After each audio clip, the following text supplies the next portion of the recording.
এদিকে রমজানে নিম্ন আয়ের মানুষের প্রোটিনের চাহিদা পূরণে সুলভ মূল্যে দুধ, ডিম ও মাংস বিক্রি কার্যক্রম শুরু করেছে সরকার।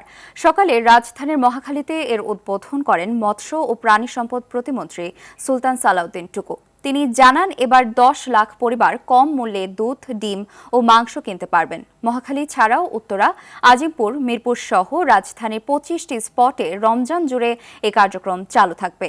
দেশের অন্যান্য জেলায়ও এ ব্যবস্থা নেওয়া হবে বলে জানান প্রতিমন্ত্রী। এই কর্মসূচির আওতায় 1 ডজন ডিম 96 টাকা, 1 কেজি দুধ 80 টাকা, 1 কেজি মাংস 650 টাকায় বিক্রি করা হচ্ছে। নিম্ন আয়ের মানুষরা যাতে সহজেই প্রোটিন জাতীয় যে খাদ্য সেটি যাতে সহজলভ্য হয়, তাদের ক্রয় ক্ষমতার মধ্যে থাকে, সেই জন্যই মৎস্য মন্ত্রণালয় থেকে, প্রাণী সম্পদ মন্ত্রণালয় থেকে এই উদ্যোগ আমরা গ্রহণ করেছি।